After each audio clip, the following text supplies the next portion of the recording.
او داسې دا سابقاب دا سپی چې کوم دی کنه نو دا یاد ساته غوري مولانا عبدالحی لکنوی صاحب رحمت الله علیه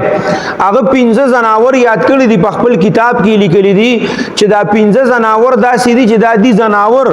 خدا به غوري جنت ته چې څنګه به انسانان جنت ته ځي داسې به دا 15 زناور هم جنت ته ځي رومبنه وې د صالح علی السلام هغه اوخه چې کموا وې دا به جنت ته ځي زناور دی خو جنت ته بځي دویم د اصحاب کعب دا سپی چې کم دی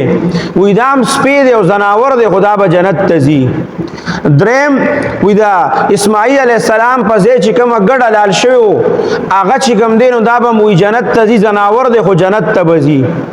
او د نبی کریم صلی الله علیه وسلم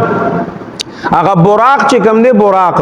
په کومه معنی چې هغه معراج ته تلو نو دغه براق چې کوم دی کنه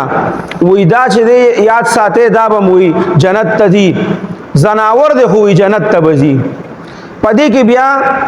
نور خبره دا سیدی چې یو عالم پکې دا هم لیکلی چې نه دا 15 زناور نه دي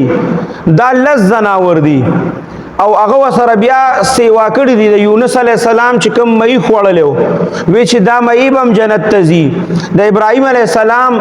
یو خیر یار څه دی غیم پکې یاد کړی دی او بیا د نبی کریم صلی الله علیه وسلم یو اوخه او وسره یو خچر دایم یاد کړی دی چې دا بم جنت ته ځي خو به هر حال مولانا عبدالحی لکنوی رحمت الله علیه 15 سيزونه یاد کړی دي چې دا به جنت ته ځي په هغه کې دا اصحاب کعب دا سپیم یاد کړی دی او باس کوم دی هغه پکې د موسی علی السلام هغه غوا چې دا د کم په باره کې چې ټول د قران دا صورت نازل شوه دی نو دا غوا هم پکې یاد کړی چې دا به جنت ته ځي نو دا زکه قاضي دا فیصله وکړه چې لکه دا سپی چې کوم دی دا خډیر دا به جنت ته چون کیږي او د کتابونو کې ذکر راغلی نو هغه چې دا خډیر د خ نسل سپیو